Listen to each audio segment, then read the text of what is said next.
नमस्कार, आप देख रहे हैं न्यूज वन हिंदुस्तान। इस वक्त की सुपरफास्ट खबरों में मैं आपके साथ Ajay Tiwari. Meerut triple murder case में 16 साल बाद आया फैसला। 10 लोगों को उम्र कैद की सजा। चर्चित ट्रिपल मर्डर केस में फैसला आ गया है, जिसमें 10 लोगों को आजीवन कारावास की सजा सुनाई गई है। लव ट्रायंगल में 3 युवकों के कत्ल का मामला था, जिसमें 2008 के नृशंस हत्याकांड पर बहस के बाद सजा सुनाई गई। सुनील ढाका, पुनीत गिरी और सुधीर उज्जवल की हत्या करके उनके शव हिडन नदी में फेंके गए थे। स्पेशल जज एंट्री करप्शन सेकेंड पवन शुक्ला की कोर्ट ने 10 आरोपियों को आजीवन कारावास की सजा सुनाई है। लव ट्रायंगल को लेकर 2008 में इस जघन्य हत्याकांड को अंजाम दिया गया था। अब 16 साल बाद इस मामले में फैसला आया। 2008 में मेरठ के थाना कोतवाली क्षेत्र के गुजरी बाजार में हुए हत्याकांड में 14 लोगों के खिलाफ चार्जशीट लगी थी। इसमें 2 आरोपियों की पहले ही मौत हो चुकी है। एक आरोपी जुनाइल कोर्ट से छूट गया था। एक आरोपी की फाइनल अभी विचाराधीन है। बाकी 10 को दोष सिद्ध कर दिया गया है, जबकि इस केस में 33 गवाहों ने गवाही दी थी। कोर्ट में फैसले में सभी की सुरक्षा बढ़ा दी गई है। इस दौरान वादी और आरोपी पक्ष दोनों मौजूद रहे। 2008 में हत्यारों ने घर बुलाकर तीनों युवकों को पहले गोली मारी, फिर तलवार से गला काटा गया। लाठी डंडों से पीटा, आंखें भी फोड़ दी थीं। रात भर टॉर्चर और मौत का खूनी खेल चलता रहा। लड़की से हाजी इजलाल कुरैशी करता था एक तरफा प्यार। 23 मई 2008 को बागपत और मेरठ जिले के बॉर्डर पर बालोनी नदी के किनारे 3 युवकों के शव मिले थे। शेख हसीना का विमान हिडन एयरबेस पर लैंड कर गया है। शाम 5:36 पर विमान हिडन एयरबेस पर लैंड कर गया। एयरफोर्स के वरिष्ठ अधिकारियों ने शेख हसीना का स्वागत किया। शेख हसीना को ले जा रहे C-13-0J विमान की हिडन में उतरने के लिए प्राथमिकता दी गई है। बांग्लादेश की पूर्व प्रधानमंत्री और BNP नेता खालिदा जिया के बेटे तारिक रहमान ने प्रदर्शनकारी छात्रों को बधाई दी है। तारिक रहमान ने सोशल मीडिया प्लेटफॉर्म पर X लिखा। शेख हसीना का इस्तीफा लोगों की ताकत का सबूत है और आने वाली पीढ़ियों के लिए एक उदाहरण होगा, जो दिखाता है कि कैसे लोगों का साहस अत्याचार पर काबू पा सकता है। समाज के सभी वर्गों के छात्रों और प्रदर्शनकारियों को बधाई। इस ऐतिहासिक दिन पर अपने साथियों के प्रति न्याय और प्रेम की उनकी निस्वार्थ भावना प्रबल हुई है।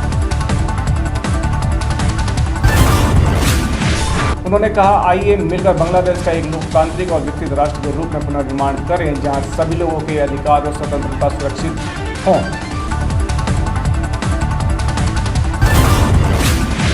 भारत सरकार इस बात पर फैसला करेगी कि बांग्लादेश मुद्दे पर कैसे निपटा जाए और सभी राजनीतिक दलों के नेताओं से अपील की जाएगी कि वे भड़काऊ टिप्पणियां करने से बचें, जो बांग्ला या देश में शांति को बाधित कर सकती है।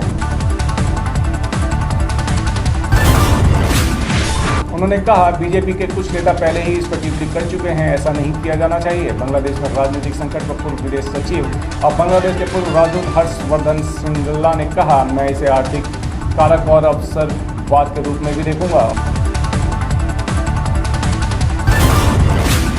उन्होंने कहा, चाहे वह विपक्षी BNP हो या बांग्लादेश जमात इस्लामी के विरोध में शामिल हो गए हों, उन्होंने विरोध में हिंसा की है। आप उन विदेशी शक्तियों की भागीदारी से इनकार नहीं कर सकते, जो बांग्लादेश के हितों और हमारी सुरक्षा के लिए हानिकारक है। अपुष्ट सूत्रों जानकारी के अनुसार शेख हसीना ने छोड़ा बांग्लादेश। त्रिपुरा के अगरतला में हुई है लैंड। PM पद से दिया इस्तीफा। इस बीच बड़ी संख्या में प्रदर्शनकारी प्रधानमंत्री आवास में दाखिल हो गए हैं। शेख हसीना के बेटे ने देश के सुरक्षा बलों से आग्रह किया है कि वे संभावित तख्तापलट के प्रयासों का सफल नहीं होने दें। बांग्लादेश में हजारों प्रदर्शनकारी PM हाउस में घुस गए। कोई लैब टांगे दिए जा रहा, कोई मेज उठाए ले जा रहा है। तानाशाही का यह अंजाम होता है। पूरे ढाका पर लोगों का कब्जा। शेख हसीना को लेकर बड़ी खबर। वहीं सूत्रों के हवाले से खबर है कि शेख हसीना आ सकती हैं दिल्ली। विमान संख्या AJAXI 431 में शेख हसीना। सूत्रों की माने तो ढाका से उड़ान भरी शेख हसीना का विमान अभी झारखंड के ऊपर है। शेख हसीना का विमान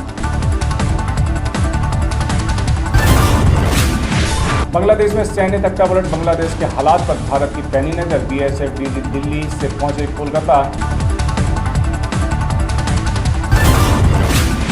पीएम मोदी को दी जा रही है पल पल की जानकारी। साढ़े 24 घंटे के लिए बॉर्डर पर हाई अलर्ट जारी किया गया। BSF ने बांग्लादेश बॉर्डर पर बढ़ाई सुरक्षा। गाजियाबाद सूत्रों के हवाले से खबर, शेख हसीना हिडन एयरबेस के सेफ हाउस में मौजूद, कब तक रुकेंगी भारत में। दिल्ली जाएंगी या लंदन, कोई आधिकारिक पुष्टि नहीं है। शेख हसीना की सिक्योरिटी में गरुण कमांडो तैनात। शेख हसीना के रुकने या कहीं और जाने को लेकर संशय। लोकसभा अध्यक्ष ओम बिरला ने कहा, परमाणु बमों से हुई तबाही के दशकों बाद भी हिरोशिमा और नागासाकी के निवासी परमाणु विस्फोटों की खतरनाक प्रभाव से पीड़ित हैं। आज हमारे लिए सामूहिक विनाश के हथियारों से मुक्त विश्व के प्रति अपनी प्रतिबद्धता की पुष्टि करने का अवसर है। यह सभा सामूहिक रूप से परमाणु हथियारों को खत्म करने और वैश्विक शांति, सद्भावना और मानवता की भावना को बढ़ावा देने का संकल्प लेती है।